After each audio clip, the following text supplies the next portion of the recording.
1 in 3 men under 25 didn't have sex in the last Virgins. year. Imagine if we had sex ed in schools where we teach teenagers how to have difficult conversations, how to talk about your emotions, how to understand what's happening in your body when there's like hormones going all over the place and you just want to fuck everything that moves. And it's like, wait a minute, how do I navigate this? What do I do? And like how to do that respectfully. 70% of teenagers had some kind of intimate relationship with AI. You think AI is going to make dating worse?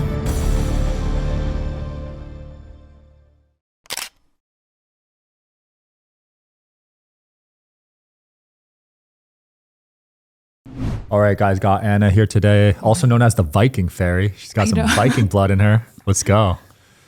That's awesome, man. Thanks for having me. I'm super excited. Absolutely. She's speaking at this event. She's a psychologist and a sexologist.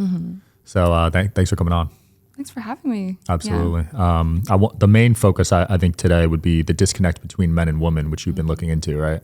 Yeah, very much. I mean, if you look at what's happening in society right now, we have massive loneliness epidemic. You look at dating, it's like 80% of people on dating apps are tired of dating. We have 1 in 4 men. Actually, I think they did a new study. 1 in 3 men under 25 didn't have sex in the last year. Virgins? Not necessarily virgins, but just didn't have sex in the last year with a partner. So that's an incel. You know, you could look at it like that, but it's just the data that they just didn't have sex with a partner. Yeah. And then it's like, and then 1 in 4 men think that they're unlovable. Wow. Women are tired of dating. Women are disappointed in men. So it's just like, it's sad to see what's happening, and everybody's lonely, and all we want is connection, really. Yeah. 1 in 4 men think they're unlovable. Yeah. Holy crap. That's like a lot of identity issues, or what do you think's going on with that? I think it's a lot of if you look at it broader, what's happening in society, it's men are being told that men are bad, being masculine is bad. And then all the information that you receive is this manosphere kind of incel movement of like, you're unworthy, you need to invest into my crypto to be a cool bro and like go to the gym. So it's like, no wonder men learn that you need to earn your worth, you need to perform, but nobody tells you how to do that. And then you're giving porn these cheap dopamine, like ways to escape. You're indoors all the time. You're in front of a screen. It's like, no wonder. Yeah. It's more a miracle that, 3 out of 4 men think they're lovable. Wow. Yeah, a lot of men. If you look at the, lifestyle of people. Yeah, a lot of men are addicted to porn or watching it pretty frequently these days. No, it's insane. It's like they're the most, they're the websites that receive the most traffic. More than all social medias combined, it's porn sites. Do you think they should be limited to a certain age? Oh, 100%. 100%. They should be limited. I think we should look at porn societally of the way it's impacting us, because what it's doing, it's desensitizing men, and it's demotivating men from actually going outside, developing themselves and dating women, because you feel lonely, you want to lower your cortisol, you're stressed out. So it's just so much easier to just like search some porn, jerk off, and that's you done. Yeah. And you still feel empty afterwards. So we definitely should limit porn to 18 plus minimum, because right now we have situations where there are teenagers having threesomes without no skills to do that, because they learned that from porn. There was a choking epidemic happening in some schools in Finland, which is insane. In Finland? Like and teens don't have the skills. If you watch porn, it twists your image of what sex is and what sex can be like. Yeah. So men get desensitized, and you think that for you to be a good lover, women are going to moan in a specific way, and like sex is this, this like heavy, strong pounding. And then when women don't function like that, you feel disappointed, you feel let down. And then on the other side, women feel like we need to perform as porn stars, and we need to moan and just like high pitch and like do all these crazy stuff to be the cool girl, to be desirable. So it just honestly, it's a mess, and we should limit it, and we should encourage people to move away from porn into actually dating people, into actual connection, and like deal with the uncomfortableness of getting to know somebody new. Yeah, I was just going to ask you, where do you think people should learn sex, how to have sex, if it's not porn? From me. No, I'm just kidding. I'm just kidding. I think there are incredible sex educators out there. I think more than that, we should change sex education in schools. It's so bad. I remember my class. What did they teach you? They brought the banana out and I how know, to put on a condom. Yeah. And then like all these pictures of STDs. They showed STDs. They also showed a birth process for some reason. Nice. They showed the baby coming out of the vagina. So sexy. I'm like scarred from that. Exactly. Like you're teenagers. Yeah. But it's like, imagine if we had sex ed in schools where we teach teenagers how to have difficult conversations, how to talk about your emotions, how to understand what's happening in your body when there's like hormones going all over the place. It's like, wait a minute, how do I navigate this? What do I do? And like how to do that respectfully. But I think also beyond that, we should, okay, and this is a bit of a deep topic, but I feel like we would benefit so much if we added more sacredness to sex. Because from my experience and from my profession, sex is the most healing and most divine experience that we can have. And it's the most primal when we're in our bodies and when we're free and we're connected. But right now what's happening is sex is everywhere. Sex is cheap. Men are trying to, have sex on the first date instead of getting to know a woman, getting to know her, building that emotional connection. So I feel like also we should take a step back, look at sex as a whole and just connect as humans. Yeah. Because what sex does is it's this cheap replacement for connection. And in the beginning, when you meet somebody and you go on a date and you're nervous and like your nervous system, you just feel like, all these like tingling feelings and it's uncomfortable. And when you have sex with someone, it creates this false intimacy of like, oh, now like my nervous system can relax. We know each other. And then you bond through the hormones. But then you realize like, wait a minute, I don't actually know this person. We don't have anything in common. We're playing this role of intimacy. But it's like, what if you take sex off the table for a little bit? Yeah. Just get to know them and like feel that uncomfortableness of being with someone. And then have sex like as the emotion builds. Right. It's a completely different experience. That's how it used to be, right? Exactly. Yeah, I know. Now it's like first, second, third, fourth date. Pretty common now here. And I know, and I hear myself like, wait a minute, I sound pretty conservative, but I believe in freedom of choice. Like everybody can do what they want. Like if you want to have sex with someone, do it. If you want to have something casual, just do it. But I just want to offer an alternative view. Yeah. Like sex is sacred. I think that's also where your psychologist hat kicks in when you see people having a lot of sex. What is that doing to the brain, right? How is that affecting them? You're just creating false intimacy, hormones, dopamine, oxytocin, and then you lead to these attachment issues. There's a lot of people with avoidant and anxious attachment. I'm not sure if listeners are familiar. Yeah, I took the test. Nice. I'm secure, but I also lean to avoidant. Oh, interesting. So you're secure avoidant. Yeah, secure, but sometimes because it's like also they're dynamic. Like let's say you're avoidant, but you meet somebody who's super avoidant, even more avoidant than you. You're gonna become anxious. Okay. Yeah, like that's sense, what I mean. So it's like somebody who's super anxious, but they're with somebody who's super, super, super secure. They're not as anxious. It's like we're all in dynamic with each other. Right. So it's like. Sorry, what was the question? I'm like, I got so deep in the... Avoidance. What did I ask before that? You said like avoided. I got so your deep psychologist like hat kicks in when you start seeing people having sex. What is that doing to their brain? You know what I mean? Yeah, so you create the false intimacy and then the attachment styles kick in. Yeah. And usually somebody's more avoidant and somebody's more anxious. And then you start playing out these roles from that you learned in your childhood, and then it can lead to this like toxic dynamic of like having sex, making out, and then breaking up and coming back together, and like not actually dealing with your stuff. Right. But or what's happening with the dating apps is you have this illusion of infinite options. Just especially swipe for women, on your finger. For women, it's like it's insane. 10-1 outnumbered.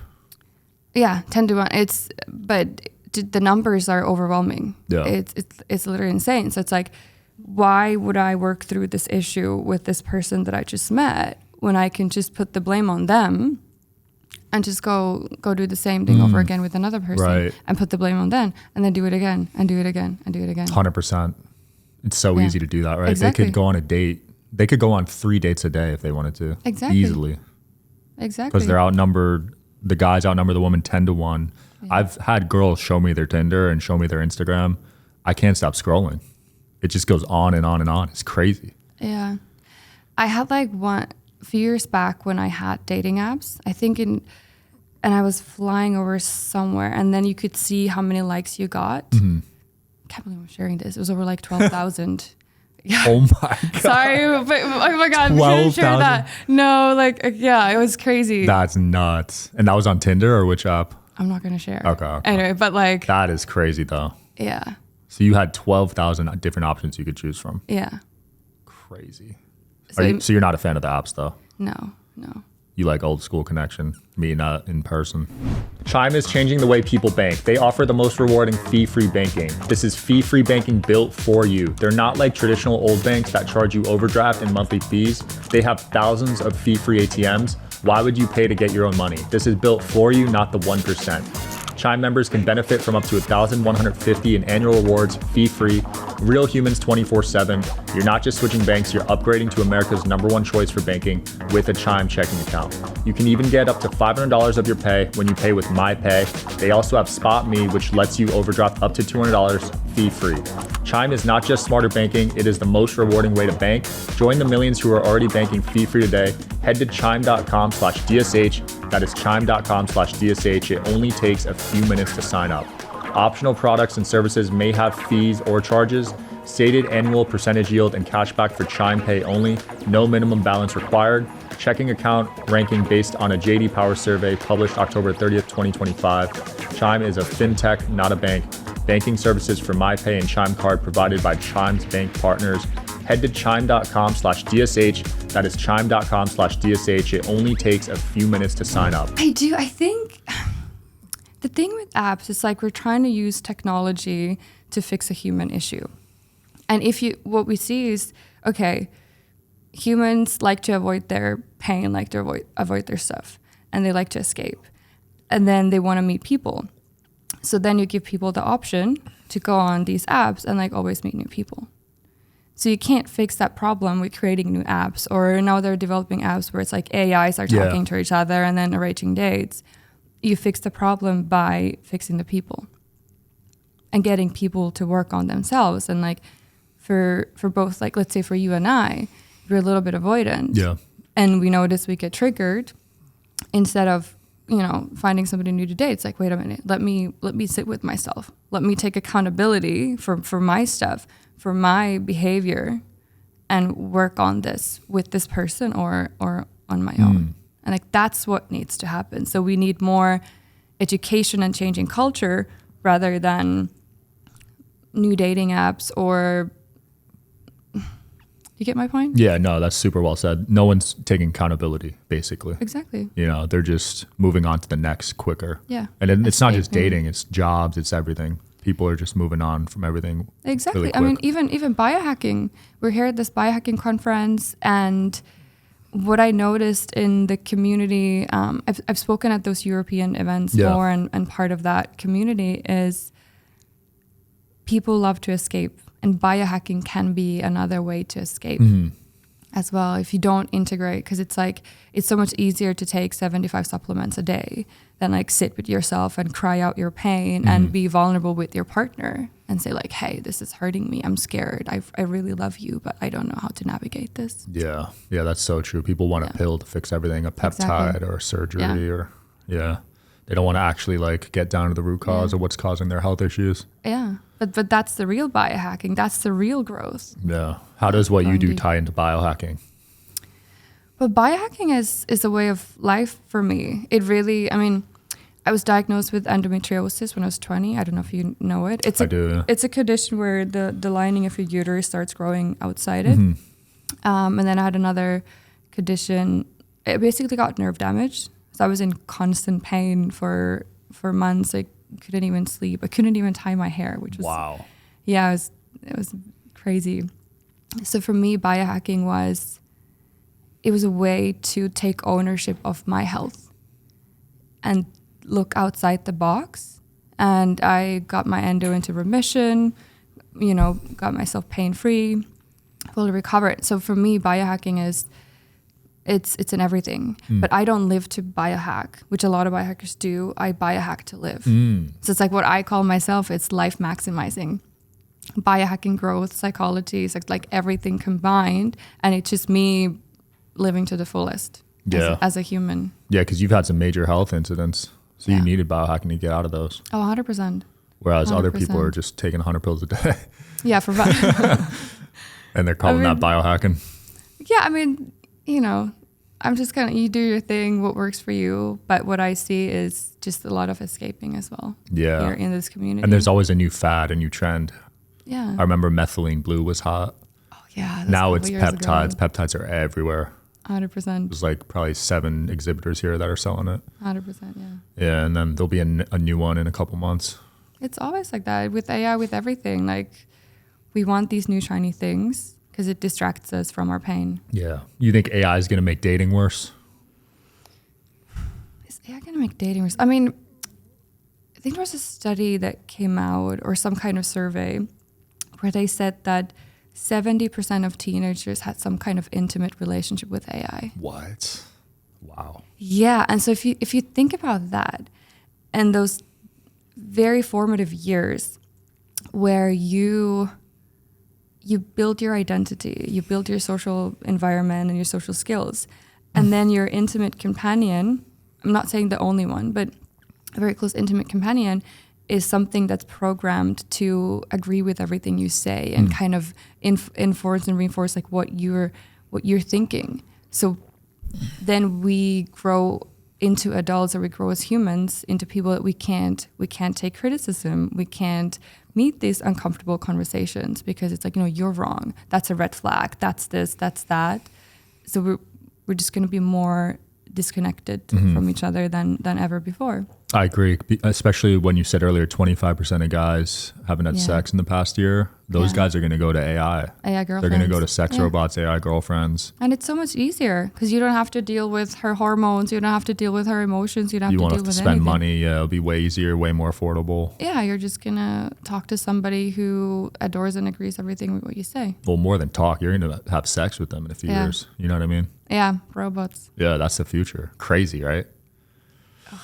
Our kids are going to be dealing with some interesting situations. Do you want that? That's like, because I feel like the world is going into two directions. People who use AI to kind of automate workflow and other things, and then you have more time for growth and for connection and like for health and for these things. And then there's the other side that's going deeper into disconnection and escaping and using AI to do that. But I want to be on this side. I want to be on the side of light and hope and like, hey people, let's wake up.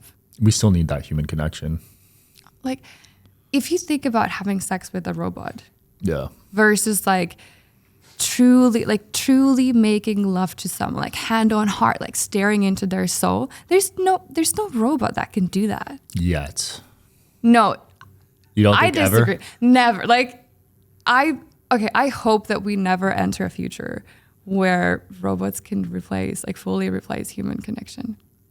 Yeah, it'd be scary if that got to a reality, I think. Yeah, let's not. Artificial wombs and, you know what I mean? Wow.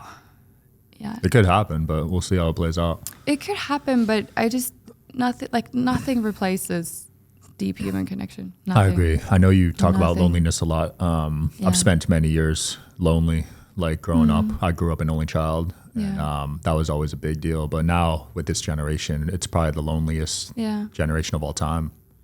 You know 100%. What I mean? With social media. Social media, like COVID happened, people were in schools, like shut down. You get disconnected and you lose those skills. Yeah. So I only see that getting worse with AI and with technology as well.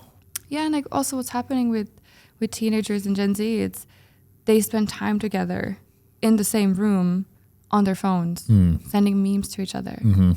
And it's like, well, good that you're like hanging out, but like, hey, like guys, like let's. I don't know if that counts as hanging out. I know, but like, well, at least they're in the same room together instead of just behind screens. But like, what if we just like tried to put the phones away and just like just connect and just talk about, because it's uncomfortable. That's why we avoid it. It's awkward. It's so freaking awkward. I went on a date with my wife a couple weeks ago, and we were like, we're not using phones. It was so awkward. Really? Yeah. I mean, we were just so used to being on our phones now. We forgot how to talk. Yeah. Still taking your pre-workout after you get to the gym, you're already late. What if your pre-workout actually worked with your body? Are you tired of artificial energy drinks? Meet NO Beats, a beet-based nitric oxide booster that supports your body's natural nitric oxide production for increased blood flow, mitochondrial ATP energy, and endurance naturally. N101 nitric oxide lozenges is a smarter way to fuel your workout. Just dissolve it in your mouth and it starts working before your first rep. No mixing, no jitters, no crash. More nitric oxide means better blood flow, stronger pumps, and sustained energy without caffeine overload. Plus, it supports your cardiovascular and cognitive health too.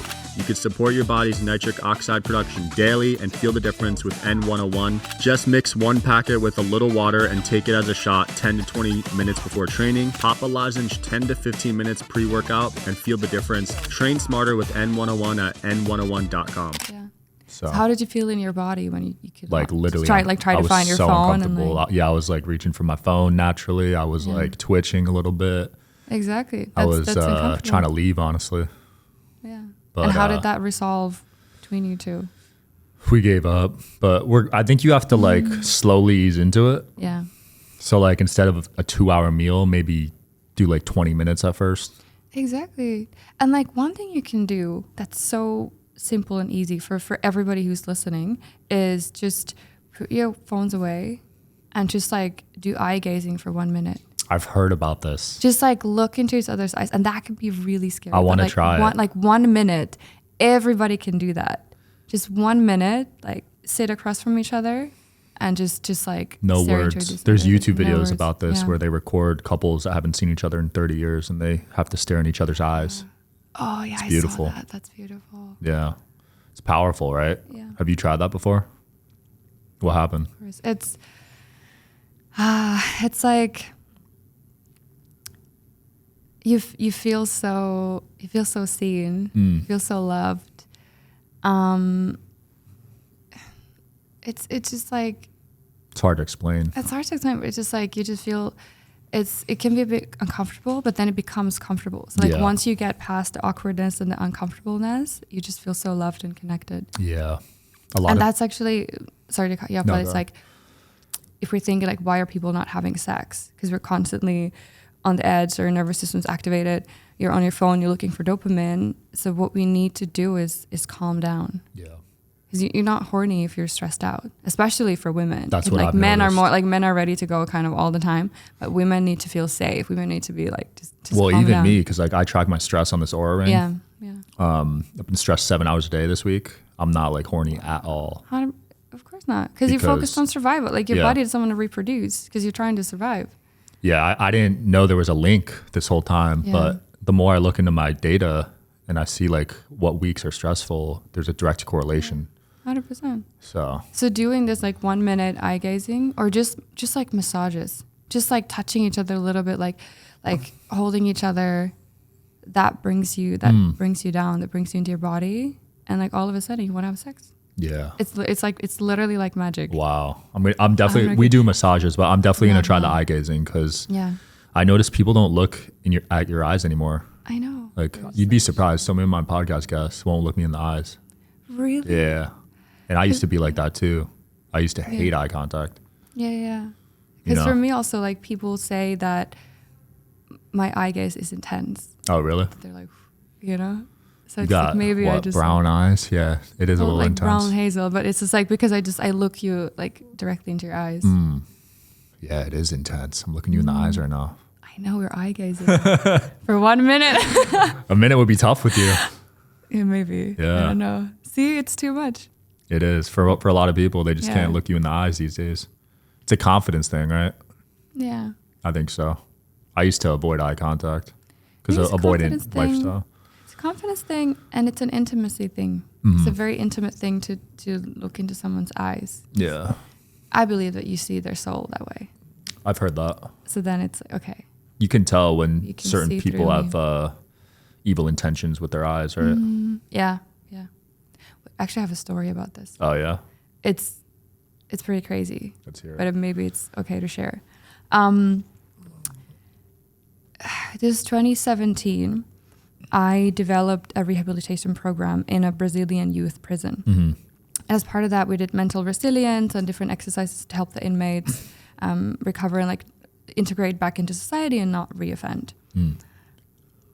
All the boys, the teenagers that I worked with, they were incredible humans. Just had a really tough start to life. Mm. Except there was one that I wasn't allowed to work with, and I was curious. Okay, like what's going on with this dude? And one day I asked the guards to take me to see him. And he was standing like in this like standing cell alone, isolated, 24/7, like not allowed to meet everybody, to leave the cell. He was 17 and he was in for his third murder. Can you imagine? At 17. And because I obviously, you know, studying psychology and working with these things, I think a lot about humanity and is anybody beyond hope. But when I looked into his eyes, and I like always, because it was like these like amber brown eyes, but there was no humanity left. Like I look, and it's like a beast. But even lions or tigers, there is this element of emotion or there is something. But I looked into his eyes and there was soulless. Like a demonic possession, maybe. I don't know if it was demonic. All I remember, and also I didn't have that much of an understanding. You know, it was almost 10 years ago. But, yeah. But I feel like he was just gone. Wow. He was just gone, and that his eyes just imprinted into my memory. That's why it came to my mind, because you said like staring into somebody's eyes and you can see ill intention, and it just... It's like a serial killer, like Jeffrey Dahmer, like no emotion in the eyes. Maybe, but I also feel like he was surviving. Really? 17, if you've killed 3 people by the age you're 17, what humanity do you have left? You think the trauma just takes it out of you? I think so. Because before that, I thought nobody's beyond hope. We can, you know, everybody can grow. And I guess to some degree, I still believe that, but you need to want it. But for him, it was just so beyond. It was this beast, this soulless beast. Wow. That's crazy. So I think also the learning from that is not everybody wants to grow, not everybody wants to heal, not everybody wants to change. Mm-hmm. So for listeners and people who are in the process of growth, you know, who are listening to this podcast, who want to learn these things, you need to learn to recognize who's willing to grow with you. Mm-hmm.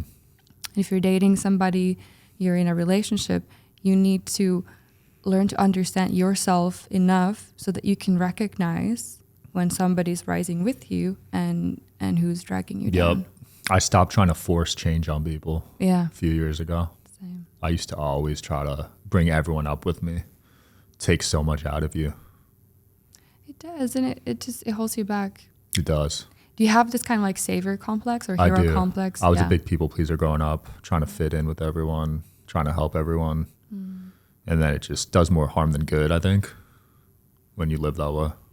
Yeah, I mean, it makes sense because like I'm assuming that's the way you learn that you're lovable. Yeah. By kind of putting your needs down and then helping everybody and you're Acts useful. of service for sure, yeah. Exactly. So that was just your coping mechanism. And then when you grow, when you integrate that, you learn that, wait a minute, I don't need to abandon myself to be loved. And I don't need to save everybody to receive love. Yeah. I'm lovable as I am. And I have these people around me who love me. And these are the people that I'm going to take care of. And these are the people who are going to take care of me. Yeah, I used to try to have a lot of friends. Like I used to want to have a ton of friends. But I realized it's not sustainable, you know? No, and it's also...